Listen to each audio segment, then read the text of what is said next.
விஷாலுக்கு பின்னாடி இப்படி ஒரு மறுமுகம் இருக்கா, இது யாருக்குமே தெரியாது. சௌந்தர்யா அவங்க தான் ரன்னர் ஆயிருக்காங்க. வாங்க என்ன நடந்துச்சு அப்படிங்கறத பார்க்கலாம். சீசன் 8 ஃபைனல் வந்தாச்சுங்க. முத்துக்குமரன் அவர் தான் வின்னர் அப்படின்னு சொல்லி அனௌன்ஸும் பண்ணிட்டாங்க. முத்துக்குமரன் அவருக்கு 50 லட்சம் பணம் போக போகுது. அது மட்டும் இல்லாம ஒரு பைக் கொடுக்க போறாங்க. வீட்டுக்குள்ள அவர் ஜெயிச்ச பணத்தொகையும் கொடுக்க போறாங்க. இவ்வளவு நாள் வீட்டுக்குள்ள இருந்ததுக்கான சம்பளம் இப்படி பல லட்சங்கள் அவருக்கு கொடுக்க போறாங்க அப்படிங்கிற ஒரு தகவல் வெளியாகி இருந்துச்சு. அந்த வகையில சௌந்தர்யா அவங்க வந்து ரன்னர் கிடையாது, 2வது இடத்துல விஷால் அவர் தான் இருக்காரு அப்படிங்கிற மாதிரி நியூஸ் வந்து ஸ்ப்ரெட் ஆச்சு. 2 ஆண்கள் வந்து இந்த முறை வந்து மேடையில நிக்க போறாங்க வின்னர் ரன்னருக்கு அப்படிங்கிற மாதிரி எல்லாம் தகவல்கள் போயிட்டு இருந்தது. அது கடைசியில உறுதியாகாம போயிருச்சு. கடைசி நேரத்துல பாத்தீங்கன்னா சௌந்தர்யா அவங்க தான் ஃபர்ஸ்ட் ரன்னர் அப் ஆயிருக்காங்க. செகண்ட் ரன்னர் அப் பாத்தீங்கன்னா விஷால் அவர் ஆயிருக்காரு. விஷால் அவர் வீட்டுக்குள்ள யார் என்ன வேணா சொல்லட்டும், வீட்டுக்குள்ள அவர் நடந்துகிட்ட விதங்கள், அதாவது விளையாட்டுக்கு பண்ண விஷயங்களா இருந்தாலும் அது வெளியே வந்து ரொம்ப தவறா தெரிஞ்சது. அன்சிதா அவங்க கூட, தர்சிகா அவங்க கூட பேசினாரு. இப்படிப்பட்ட விஷயங்கள் எல்லாம் வச்சு தேவையில்லாம அவருடைய கேரக்டர்ல நிறைய விஷயங்கள் எல்லாம் பேசிட்டு இருந்தாங்க.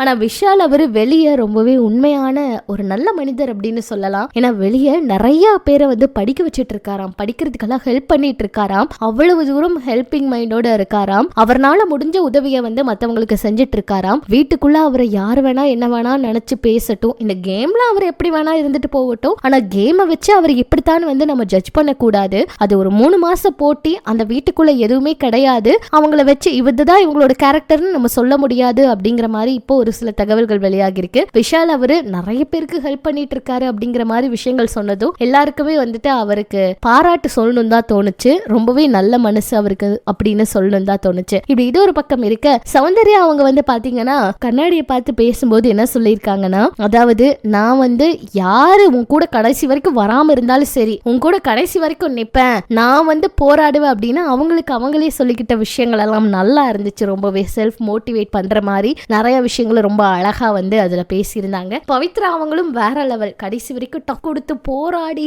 இந்த வீட்டுக்குள்ள பயங்கரமான ஒரு விளையாட்டை விளையாடிட்டாங்க. ஆனா இதுல ரொம்ப எல்லாருமே மிஸ் பண்றது யாருன்னு பாத்தீங்கன்னா ஜாக்லின் அவங்களையும் தீபக் அவங்களையும் அருண் அவரையும் தான். இவங்க எல்லாம் ஃபைனல்ல இருப்பாங்கன்னு எல்லாருமே நினைச்சோம். அதாவது இந்த டீம் எல்லாருமே இருந்திருந்தா ரொம்ப அழகா இருந்திருக்கு, ரொம்ப அழகான விஷயங்கள் எல்லாம் அங்க நடந்திருக்கு. எது எப்படியோ எல்லாமே வந்துட்டு ரொம்ப நல்லா முடிஞ்சிருச்சு. பிக் பாஸ் சீசன் 8 ரொம்பவே அழகா முடிவுக்கு வந்திருக்கு. முத்துக்குமரன் அவர் தான் ஜெயிக்கணும் எல்லாருமே ஆசைப்பட்டாங்க, அதே மாதிரி அவர் ஜெயிச்சிட்டாரு. இதுவே மிகப்பெரிய வெற்றி அப்படின்னு சொல்லலாம். அந்த வகையில் அவங்களுடைய அம்மா சொன்ன மாதிரி தான், என்ன போட்டியா இருந்தாலும் சரி, எங்க போனாலும் சரி, என் மக ஜெயிச்சுட்டு தாப்பா வருவா அப்படின்னு சொன்ன மாதிரியே முத்துக்குமரன் அவர் வந்து அழகா ஜெயிச்சிட்டாரு. நம்ம சார்பா இந்த போட்டியில கலந்துக்கிட்ட எல்லா போட்டியாளர்களுமே பயங்கரமான ஹார்ட் ஒர்க் போட்டிருக்காங்க. அவங்க எல்லாருக்குமே வாழ்த்துக்களை சொல்லிக்கலாம்.